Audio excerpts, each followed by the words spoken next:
बहुत समय पहले की बात है। एक छोटे से गांव में एक बड़े ही सुंदर और भव्य महल में एक बहुत ही समझदार और ईमानदार महाराज रहते थे। महाराज ने अपने प्रजा की सेवा बहुत प्यार और दिल से करते थे। एक दिन एक दिन महाराज अपने महल के पुस्तकालय में गए। उन्होंने वह एक बहुत पुरानी और अजीब पुस्तक देखी। उन्होंने अपने मंत्री को बुलाया और उससे पूछा, ये इतनी पुरानी पुस्तक यहां कैसे आई और ये किसकी है?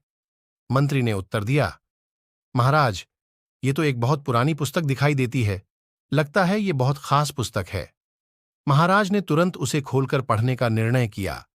जैसे ही उन्होंने वह पुस्तक खोली, उन्हें बहुत आश्चर्य हुआ, क्योंकि उस पर लिखा था जादुई पुस्तक। वह एक ऐसी पुस्तक थी जिसमें में कुछ भी लिखा जाता वह पूरा हो जाता था। महाराज ने इस अद्भुत शक्ति को देखकर इसे अपने राज्य की सेवा में लगाने का फैसला किया। उन्होंने इस पुस्तक को अपने सबसे विशेष कार्यों को करने में शामिल किया और प्रजा की भलाई के लिए इसका जल्द ही यह अद्भुत पुस्तक लोगों का ध्यान और आकर्षण का केंद्र बन गई।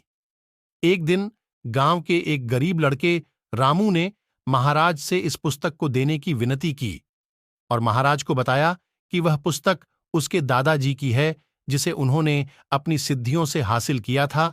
उसने महाराज को एक पत्र भी है जिसे उन्होंने अपनी सिद्धियों से हासिल किया था। उसने महाराज को एक पत्र भी दिखाया जिसमें इस बात का प्रमाण था कि वह पुस्तक उसके दादाजी की है। महाराज ने रामू को वह जादुई पुस्तक दे दी और कहा, ध्यान से इसका इस्तेमाल करना, जो भी आप लिखेंगे वह सच हो जाएगा। रामू ने पुस्तक का प्रयोग करने का निर्णय किया। उसने अपनी मनोकामनाओं को पूरा करने की कोशिश की और पुस्तक में लिखा, मेरे लिए सबसे सुंदर और भव्य घर बनाने का सपना है। अचानक उसके सामने एक भव्य घर बन गया। रामू को इस आश्चर्यजनक शक्ति पर विश्वास नहीं हो रहा था। वह उसे और भी कामों में इस्तेमाल करने का निर्णय लिया। उसने सोचा, मैं इस जादुई पुस्तक का इस्तेमाल लोगों की भलाई के लिए करूंगा। एक दिन गांव में भयानक डाकुओं का हमला हुआ। वे महाराज के महल पर हमला करने आ रहे थे। महाराज के अलावा रामू भी महल में था और भी बहुत से सेवक, बच्चे और बूढ़े थे। रामू ने भयानक हमले से बचाव के लिए तत्परता से पुस्तक में लिखा, हम सबकी सुरक्षा के लिए तत्परता से समस्या का हल निकालो। और पुस्तक ने तत्परता से हमले का समाधान कर दिया। महाराज ने इस अद्भुत घटना को देखकर रामू को सम्मानित किया और उसे अपने सबसे विशेष सलाहकार बनाया, क्योंकि उसने अपनी समझदारी का प्रदर्शन किया और जुड़ी पुस्तक का सही इस्तेमाल किया।